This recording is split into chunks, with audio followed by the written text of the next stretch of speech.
Welcome to SM selection. आज है 21 नवंबर 2022। 21 नवंबर 2022 से जितने भी महत्वपूर्ण क्वेश्चन बनेंगे सारे हम लोग यहाँ पर बहुत अच्छे तरीके से डिस्कस करेंगे। क्वेश्चन से रिलेटेड कुछ महत्वपूर्ण फैक्ट भी आप लोग को बताऊंगा, तो पूरा वीडियो बहुत ध्यान से सुनिएगा। चलिए स्टार्ट करते हैं। भारत के चुनाव आयुक्त कौन बने हैं? महत्वपूर्ण क्वेश्चन है। भारत के चुनाव आयुक्त अरुण गोयल जी बने हैं। साथियों, इसमें 3 सदस्य होते हैं, एक मुख्य चुनाव आयुक्त और 2 चुनाव आयुक्त। मुख्य चुनाव आयुक्त राजीव कुमार हैं। 2 चुनाव आयुक्त, जो 2 अन्य चुनाव आयुक्त हैं, अनूप चंद्र पांडे और अरुण गोयल हैं। अरुण गोयल का कार्यकाल 2027 तक रहेगा। आइए भारत का चुनाव आयुक्त के बारे में जानते हैं। भारत के चुनाव आयोग का गठन भारत सरकार द्वारा 25 जनवरी 1950 को संविधान के अनुच्छेद 324 के तहत किया गया था। साथियों, 25 जनवरी को राष्ट्रीय मतदाता दिवस मनाया जाता है। इलेक्शन कमीशन ऑफ इंडिया के द्वारा लोकसभा, राज्यसभा, राज्य विधानसभाओं, विधान परिषद और देश में राष्ट्रपति और उपराष्ट्रपति के चुनाव का संचालन किया जाता है। नेक्स्ट क्वेश्चन पर चलते हैं। एशियाई कप टेबल टेनिस टूर्नामेंट में मनिका बत्रा ने कौन सा मेडल जीता है? ये महत्वपूर्ण क्वेश्चन है। एशियाई कप टेबल टेनिस टूर्नामेंट में मनिका बत्रा ने गोल्ड मेडल जीता है। मनिका बत्रा एशियाई कप टेबल टेनिस पद टूर्नामेंट में पदक जीतने वाली पहली भारतीय महिला खिलाड़ी बनी है। 19 नवंबर 2022 को थाईलैंड के बैंकॉक में महिला एकल कांस्य पदक मैच में दुनिया की नंबर 6 जापान की हिना हायाता को हराया है। अभी किसने हराया है? मनिका बत्रा ने। आइए एशियाई कप टेबल टेनिस टूर्नामेंट के बारे में जानते हैं। 1983 से आयोजित किया जा रहा है। 2020 और 2021 संस्करण कोविड-19 के कारण आयोजित नहीं किया गया है। 2022 में इसका आयोजन बैंकॉक, थाईलैंड में किया जा रहा है। Manika Batra Asia cup table tennis में पदक जीतने वाली दूसरी भारतीय खिलाड़ी बनी।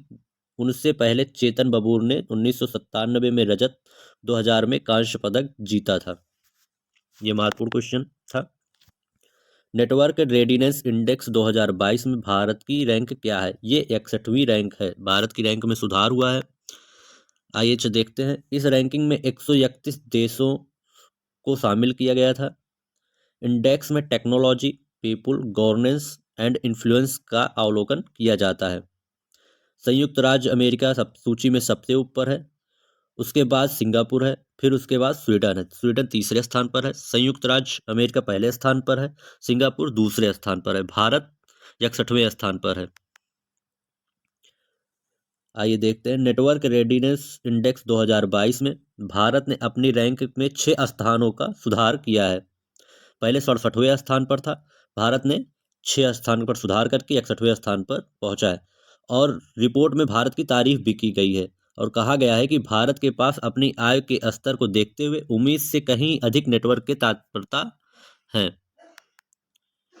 नेक्स्ट क्वेश्चन पर चलते हैं। तबस्सुम का निधन हो गया है, वह कौन थी? वे एक अभिनेत्री थी। तबस्सुम का निधन हो गया है, वो कौन थी? वो एक अभिनेत्री थी। लोकप्रिय अभिनेत्री तबस्सुम, जिनको कई हिंदी फिल्मों में एक बाल कलाकार के रूप में और दूरदर्शन के लोकप्रिय टॉक शो फूल खिले और है गुलशन गुलशन की मेजबानी के लिए जाना जाता है। इनका 19 नवंबर को दिल का दौरा पड़ने से साथियों निधन हो गया है। ये एक अभिनेत्री थी। परिवार नियोजन नेतृत्व में उत्कृष्टता पुरस्कार किस देश को प्राप्त हुआ है? उत्कृष्टता पुरस्कार हमारे प्यारे भारत को प्राप्त हुआ है परिवार नियोजन के नेतृत्व के लिए। आइए देखते हैं। थाईलैंड में आयोजित एक अंतर्राष्ट्रीय सम्मेलन में भारत परिवार नियोजन में नेतृत्व के लिए एक्सेल पुरस्कार, वही उत्कृष्टता पुरस्कार प्राप्त करने वाला एकमात्र देश बन गया है। देश श्रेणी में दिया गया पुरस्कार आधुनिक परिवार नियोजन विधियों तक पहुंच में सुधार लाने के लिए भारत के प्रयासों को मान्यता देता है।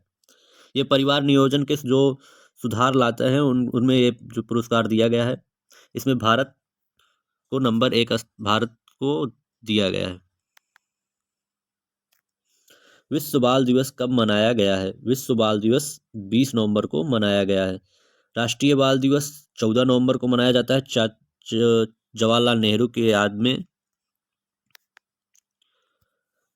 हर साल 20 नवंबर को राष्ट्रीय एकता को बढ़ावा देने, दुनिया भर में बच्चों के बीच जागरूकता बढ़ाने और बच्चों के कल्याण में सुधार के लिए विश्व बाल दिवस मनाया जाता है। राष्ट्रीय बाल दिवस 14 नवंबर को मनाया जाता है। आइए विश्व बाल दिवस की थीम जानते हैं। समावेशन हर बच्चे के लिए, इंक्लूशन फॉर एवरी चाइल्ड। इस दिन का विशेष महत्व है क्योंकि 20 नवंबर 1962 को संयुक्त राष्ट्र महासभा ने बाल अधिकारों की घोषणा को अपनाया था। कुछ अन्य महत्वपूर्ण दिवस पर चर्चा कर लेते हैं। राष्ट्रीय एकीकरण दिवस 19 नवंबर, विश्व शौचालय दिवस 19 नवंबर, अंतर्राष्ट्रीय पुरुष दिवस 19 नवंबर, प्राकृतिक चिकित्सा दिवस 18 नवंबर, राष्ट्रीय नवजात शिशु सप्ताह 15 से 21 नवंबर तक, विश्व दयालुता दिवस 13 नवंबर को मनाया जाता है। भारत की पहली सर्किट कार रेसिंग की मेजबानी किसके द्वारा की गई है?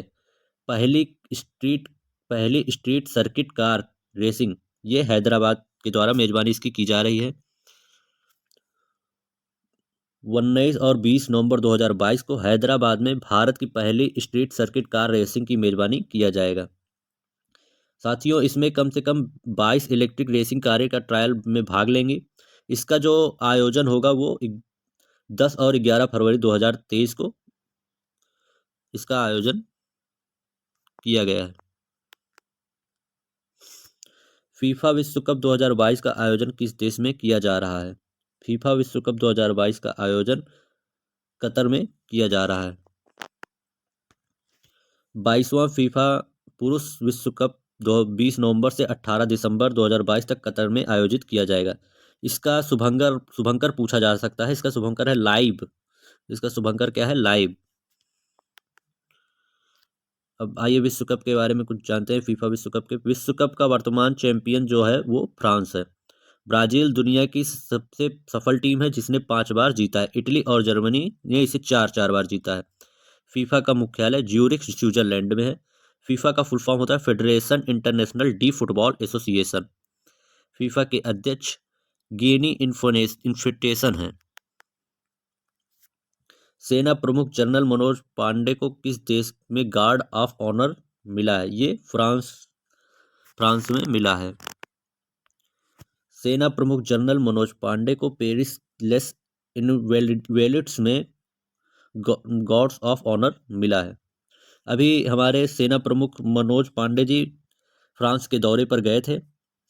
वहां इनके समकक्ष जनरल पियरे सिल के साथ बातचीत की और यूरोपीय देश की अपनी यात्रा के दौरान आपसी हित के मुद्दों पर चर्चा किए हैं। ये आप मैप में देखिए फ्रांस, ये इसकी राजधानी है पेरिस। ये स्विट्जरलैंड फ्रांस से लगा है।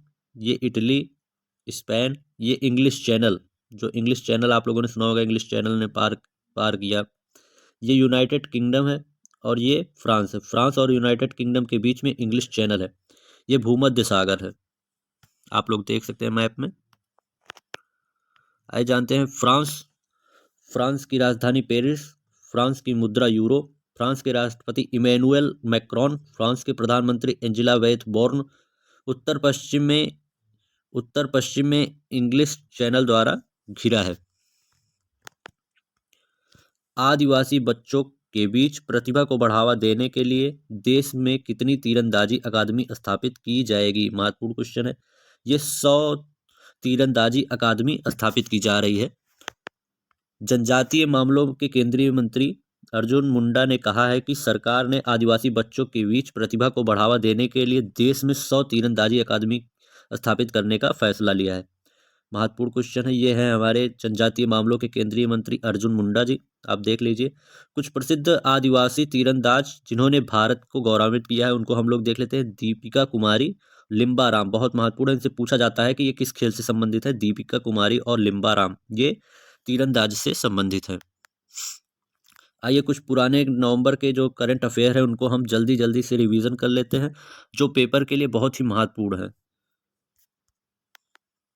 19 नवंबर के कुछ महत्वपूर्ण करंट अफेयर हैं, उनको हम लोग सबसे पहले देखेंगे। इसरो द्वारा लॉन्च किए गए पहले निजी रॉकेट का नाम क्या है? विक्रम एस। एटीपी रैंकिंग में नंबर 1 पर पहुंचने वाले सबसे कम उम्र के खिलाड़ी कौन बने हैं? ये बने हैं कार्लोस अल्काराज। दुनिया का दूसरा सबसे बड़ा कच्चा इस्पात उत्पादक देश बन गया है, ये बन गया है अपना भारत। पहले नंबर पर चीन है, दूसरे पर भारत है, तीसरे पर जापान है। अंतर्राष्ट्रीय गीता महोत्सव का आयोजन किस राज्य में किया जाएगा? अंतर्राष्ट्रीय गीता महोत्सव का आयोजन हरियाणा में किया जाएगा। अंतर्राष्ट्रीय टेबल टेनिस महासंघ एथलीट आयोग में शामिल होने वाले पहले भारतीय खिलाड़ी बने हैं शरत कमल अचंता। मध्य प्रदेश में पहले ग्रीनफील्ड फार्म मनीसरी प्लांट का उद्घाटन कहाँ किया जा रहा है? पीथमपुर में किया जा रहा है। प्रवर्तन निर्देशालय के निदेशक संजय मिश्रा का कार्यकाल कितना बढ़ा दिया गया है? 1 साल तक इनका कार्यकाल और बढ़ा दिया गया है। अंतर्राष्ट्रीय पैरा ओलंपिक समिति ने किन देशों को निलंबित कर दिया है? रूस और बेलारूस को अंतर्राष्ट्रीय पैरा ओलंपिक समिति ने निलंबित कर दिया। ये कहाँ आयोजन किया जा रहा है इसका? फ्रांस के पेरिस में इसका आयोजन किया जा रहा है। अब 18 नवंबर के कुछ महत्वपूर्ण करंट अफेयर को देख लेते हैं। सीवी आनंद बोस किस राज्य के राज्यपाल बने हैं? वेस्ट बंगाल के राज्यपाल बने हैं। जलवायु परिवर्तन प्रदर्शन सूचकांक 2023 में भारत की रैंक क्या है? इंपॉर्टेंट क्वेश्चन है। भारत की रैंक 8वीं है 2023 में। 2022 में इसकी रैंक 10वीं थी। अंतर्राष्ट्रीय पर्यटन मार्ट किस राज्य में शुरू हुआ है? ये मिजोरम में अंतर्राष्ट्रीय पर्यटन मार्ट अभी हाल ही में शुरू किया गया है। नीति आयोग का पूर्णकालिक सदस्य किसे नियुक्त किया गया है? नीति आयोग के पूर्णकालिक सदस्य अरविंद विरमानी जी को नियुक्त किया गया है। महत्वपूर्ण क्वेश्चन है। काशी तमिल संगम कहाँ शुरू हुआ है? काशी तमिल संगम वाराणसी में शुरू किया गया है। संध्या देवनाथन किस कंपनी की भारत में मुख्य बनी है? ये मेटा की प्रमुख बनी है संध्या देवनाथन। अब्बास मुंतशिर का निधन हो गया, वह खेल से थे, वे बास्केटबॉल एक खिलाड़ी थे। डिफेंस सर्विसेज स्टाफ कॉलेज की परीक्षा पहली बार कितनी महिला अधिकारियों ने पास की है? 6 महिला अधिकारियों ने इस बार पास की है, 15 ने प्रतिभाग किया था। हाल ही में किस राज्य में बाजरा मिशन शुरू किया गया है? ये असम में अभी बाजरा मिशन शुरू किया गया है।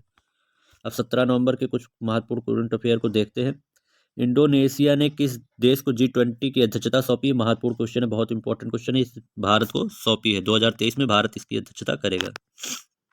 व्हाट्सएप इंडिया के प्रमुख कौन थे जिन्होंने अपने पद से इस्तीफा दे दिया है? अभिजीत घोष ये व्हाट्सएप इंडिया के प्रमुख थे जिन्होंने अपने पद से इस्तीफा दे दिया है। डिजिटल शक्ति 4.0 अभियान किसने शुरू किया है? ये राष्ट्रीय महिला आयोग के द्वारा शुरू किया गया है। राष्ट्रीय महिला आयोग की प्रमुख इस समय वर्तमान में है रेखा शर्मा। किस देश ने भारतीय पेशेवरों के लिए 3000 वर्क वीजा जारी करने की मंजूरी दे दी है? ये ब्रिटेन ने अभी जारी कर दी है। ब्रिटेन के प्रधानमंत्री है ऋषि सुनक। 15 नवंबर को किस राज्य में पेशा अधिनियम लागू हुआ है? पेशा अधिनियम महत्वपूर्ण क्वेश्चन है, ये मध्य प्रदेश में अभी हाल ही में लागू हुआ है। राष्ट्रीय प्रेस दिवस कब मनाया जाता है? 16 नवंबर को राष्ट्रीय प्रेस दिवस मनाया जाता है। संयुक्त प्रशिक्षण अभ्यास युद्ध अभ्यास 2022 किस राज्य में शुरू हुआ है? ये उत्तराखंड में अभी शुरू हुआ है। मॉर्गन स्टैनली के अनुसार इस दशक 2020-30 में भारत किस क्रम की अर्थव्यवस्था बन जाएगा? ये तीसरी अर्थव्यवस्था बन जाएगा। एशियाई एयरगन निशानेबाजी चैंपियनशिप में शिव नरवाल और सागर डांगी ने कौन सा पदक जीता है?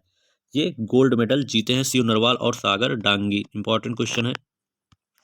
16 नवंबर के कुछ महत्वपूर्ण करंट अफेयर को हम लोग देखते हैं फटाफट। मेजर ध्यानचंद खेल रत्न पुरस्कार 2022 किसे दिया गया? बहुत महत्वपूर्ण क्वेश्चन है, शरत कमल अचंता को दिया गया है। 15 नवंबर 2022 को दुनिया की जनसंख्या कितनी हो गई है? 800 करोड़। भारत का पहला भारतीय जैविक डेटा केंद्र कहाँ स्थापित किया गया? फरीदाबाद में स्थापित किया गया। जनजातीय गौरव दिवस कब मनाया गया? जनजातीय गौरव दिवस 15 नवंबर को मनाया जाता है। सत्यजीत रे लाइफ टाइम अचीवमेंट अवार्ड किसे प्रदान किया गया? कार्लोस सौरा को प्रदान किया गया। भारतीय ओलंपिक संघ के एथलीट आयोग के सदस्य में कौन बने हैं? मैरी कॉम, पीवी सिंधु, मीराबाई चानू, गगन नारंग, उपरोक्त सभी लोग बने हैं। सी विजिल 2022 रक्षा अभ्यास कहाँ शुरू हुआ है? ये पूर्वी समुद्री तट पर इसका अभ्यास शुरू हुआ है। हरित ऊर्जा खुली पहुंच पोर्टल किसने लॉन्च की है? हमारे ऊर्जा मंत्री हैं RK सिंह, इनके द्वारा लॉन्च की गई है। अंडर 19 पुरुष T20 विश्व कप 2024 किस देश में होगा? ये हमारे श्रीलंका में इसका आयोजन किया जाएगा। अंडर 19 T20 विश्व कप। शिवराम कृष्ण मूर्ति का निधन हो गया, वह कौन थे? वे फेक फिल्म निर्माता थे। आप लोग महेश बाबू को जानते ही होंगे, उनके पिताजी ये थे। बस आज के लिए इतना ही। अगर आपको ये वीडियो पसंद आया तो हमारे चैनल को सब्सक्राइब कीजिए और बेल आइकन का बटन दबा दीजिए। इसके PDF के लिए आप हमारे टेलीग्राम चैनल SM सिलेक्शन को आप ज्वाइन कर सकते हैं। हम डेली का डेली करंट अफेयर आप लोग को प्रोवाइड करते हैं और बाद में पीछे का पूरा रिवीजन भी कराते हैं, जिससे आप लोग का सीक्वेंस बना रहे। उसी सीक्वेंस के साथ आप लोग पेपर दीजिएगा, बहुत ही कारगर साबित होने वाला है। आज के लिए बस इतना ही, मिलते हैं कल के वीडियो में। धन्यवाद।